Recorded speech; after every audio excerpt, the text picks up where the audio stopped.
আকাশবাণী আগরতলা। স্থানীয় সংবাদ পড়ছি রাহুল চন্দ্রলোধ। এখনকার বিশেষ বিশেষ খবর হল, মুখ্যমন্ত্রী অধ্যাপক ডাক্তার মানিক সাহা বলেছেন, প্রধানমন্ত্রী নরেন্দ্র মোদীর নেতৃত্বে এনডিএ সরকার গত 12 বছরে দেশের জনগণের মধ্যে আত্মবিশ্বাস জাগিয়ে তুলেছে। কৃষিমন্ত্রী রতনলাল নাথ বলেছেন, রাজ্যে পাম তেল উৎপাদনে স্বনির্ভরতার লক্ষ্যে রাজ্য ও কেন্দ্রীয় সরকার যৌথভাবে কাজ করছে। প্রধানমন্ত্রী নরেন্দ্র মোদী বলেছেন, গত 12 বছরে ভারতের যুবকদের আত্মবিশ্বাস বৃদ্ধি পেয়েছে, যা তাদের আকাঙ্ক্ষা পূরণে সহায়তা করছে। প্রাক্তন মন্ত্রী ফয়জুর রহমান প্রয়াত। আয়োজক আমেরিকা বিশ্বকাপ অভিযান শুরু করল দুরন্ত জয় দিয়ে। এবারে বিস্তারিত সংবাদ। মুখ্যমন্ত্রী অধ্যাপক ডাক্তার মানিক সাহা বলেছেন, প্রধানমন্ত্রী নরেন্দ্র মোদীর নেতৃত্বে এনডিএ সরকার গত 12 বছরে দেশের জনগণের মধ্যে আত্মবিশ্বাস জাগিয়ে তুলেছে। আজ আগরতলায় প্রদেশ বিজেপির কার্যালয়ে আয়োজিত সাংবাদিক সম্মেলনে তিনি এই কথা বলেন। তিনি বলেন, সুশাসন, অন্তর্ভুক্তিমূলক উন্নয়ন এবং জাতীয় অগ্রগতির প্রতি প্রধানমন্ত্রীর অবিচল অঙ্গীকার লক্ষ লক্ষ মানুষকে অনুপ্রাণিত করে চলেছে এবং বিশ্বকে নেতৃত্ব দেবার লক্ষ্যে ভারতের যাত্রাকে শক্তিশালী করছে। তিনি বলেন, প্রধানমন্ত্রী শ্রী মোদীর দিশায় উত্তর পূর্বাঞ্চল এক ঐতিহাসিক পরিবর্তনের সাক্ষী হয়েছে। তাছাড়া ত্রিপুরায় অর্থনৈতিক উন্নয়নের জন্য গতি ত্বরান্বিত করার ক্ষেত্রে প্রধানমন্ত্রী অ্যাক্ট ইস্ট পলিসি একটি প্রধান চালিকা শক্তি হিসেবে কাজ করেছে। মুখ্যমন্ত্রী আরও বলেন, প্রধানমন্ত্রী শ্রী মোদীর সমগ্র জীবন অন্তোদয় ও জাতির নিঃস্বার্থ সেবার মহৎ আদর্শে উৎসর্গীকৃত। তাঁর দূরদর্শী নেতৃত্বে বিকশিত ভারত এবং আত্মনির্ভর ভারত গড়ার সংকল্প ক্রমান্বয়ে বাস্তবে রূপ নিচ্ছে। সাংবাদিক সম্মেলনে উপস্থিত ছিলেন প্রদেশ সভাপতি অভিষেক দেবরায় এবং সহসভাপতি তাপস ভট্টাচার্য। কেন্দ্রীয় সরকার লেফটেন্যান্ট জেনারেল ধীরাজ শেঠকে দেশের পরবর্তী সেনা প্রধান হিসেবে নিযুক্ত করেছে। প্রতিরক্ষা মন্ত্রক এক বিবৃতিতে জানিয়েছে, লেফটেন্যান্ট জেনারেল ধীরাজ শেঠ প্রায় 4 দশক ব্যাপী এক গৌরবময় সামরিক জীবনে তিনি অপারেশনাল, কৌশলগত এবং সক্ষমতা উন্নয়ন, প্রাতিষ্ঠানিক ক্ষেত্রে ব্যাপক অভিজ্ঞতা অর্জন করেছেন এবং ভারতীয় সেনাবাহিনীর যুদ্ধ সক্ষমতা এবং দীর্ঘমেয়াদী রূপান্তরে উল্লেখযোগ্য অবদান রেখেছেন। আগামী 30 জুন তিনি সেনা প্রধান হিসেবে দায়িত্বভার গ্রহণ করবেন। রাষ্ট্রপতি দ্রৌপদী মুর্মু বলেছেন, ইন্ডিয়ান মিলিটারি একাডেমি হল সম্মান, সাহস এবং দেশ সেবার প্রতীক। আজ উত্তরাখণ্ডের দেরাদুনে ইন্ডিয়ান মিলিটারি একাডেমির 158তম পাসিং আউট প্যারেডের মধ্য দিয়ে ভারতীয় সেনাবাহিনীর 481 জন নতুন তরুণ অফিসারকে স্বাগত জানানোর অনুষ্ঠানে তিনি এই কথা বলেন। তিনি বলেন, ভারতের সেনাবাহিনীতে নারী ক্যাডেটদের উত্তীর্ণ হওয়া একাডেমির ইতিহাসে একটি গুরুত্বপূর্ণ মাইলফলক। এটি দেশে নারী নেতৃত্বাধীন উন্নয়নের দিকে একটি অনুপ্রেরণামূলক পদক্ষেপ। কৃষিমন্ত্রী রতনলাল নাথ বলেছেন, রাজ্যে পাম তেল উৎপাদনে স্বনির্ভরতার লক্ষ্যে রাজ্য ও কেন্দ্রীয় সরকার যৌথভাবে কাজ করছে। আজ গোমতী জেলার 18 ভোলায় তিনি এই কথা জানান। সেখানে তিনি এলাকার কৃষক প্রমীলাকান্ত মলসমের 12 কানি জমিতে 3 শতাধিক পাম গাছ লাগানোর সূচনা করেন। কৃষিমন্ত্রী বলেন, সারা রাজ্যে 7,000 হেক্টর জমিতে পাম তেল চাষের লক্ষ্যমাত্রা নেওয়া হয়েছে। এখনো পর্যন্ত 3,500 হেক্টর জমি এই চাষের আওতায় আনা সম্ভব হয়েছে। উপস্থিত ছিলেন বিধানসভার অধ্যক্ষ রামপদ জমাতিয়া, বিধায়ক অভিষেক দেবরায় এবং জিতেন্দ্র মজুমদার। প্রধানমন্ত্রী নরেন্দ্র মোদীর নেতৃত্বে দেশের বর্তমান জাতীয় গণতান্ত্রিক জোট সরকার সার্বিক অগ্রগতির অভিযাত্রায় 2047-এ বিকশিত ভারত গড়ার স্বপ্ন নিয়ে বলিষ্ঠ পদক্ষেপে এগিয়ে চলছে। গত 12 বছরে এনডিএ সরকারের উন্নয়ন যাত্রায় বিশেষ গুরুত্ব পেয়েছে সমাজের প্রান্তিক ও সুবিধা বঞ্চিত মানুষ। একটি প্রতিবেদন।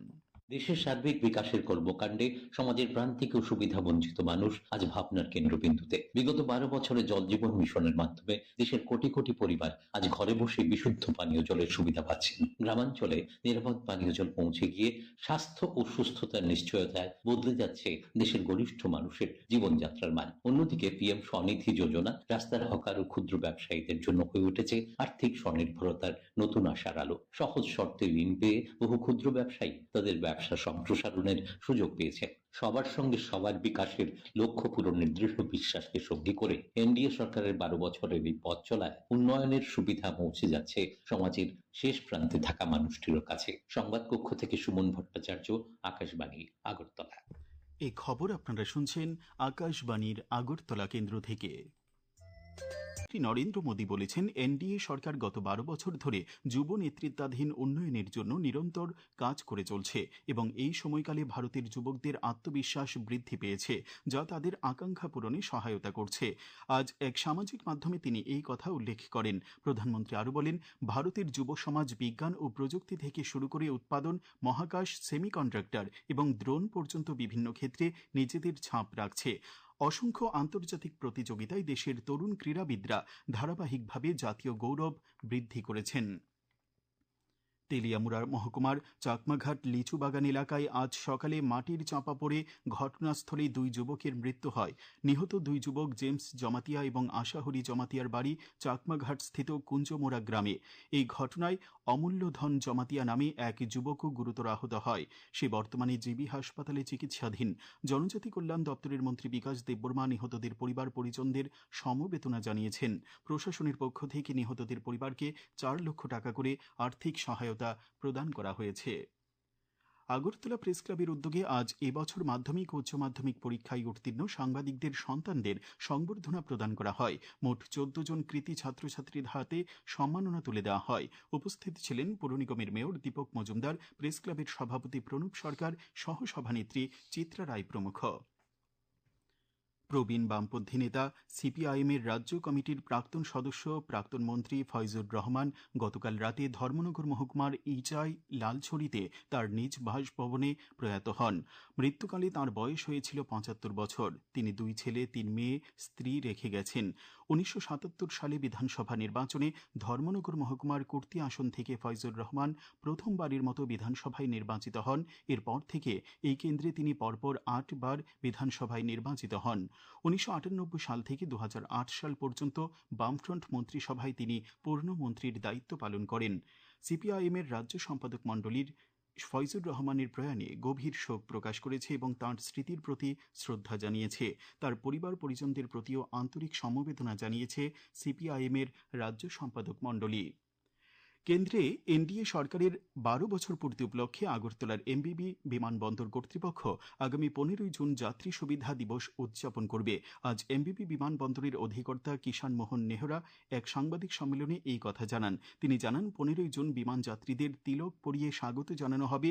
প্রবীণ এবং বয়স্ক যাত্রীদের উত্তরীয় পরিয়ে সম্মানিত করা হবে। এছাড়া স্থানীয় লোকনৃত্য, লোকগান, রক্তদান শিবির ইত্যাদির আয়োজন করা হবে।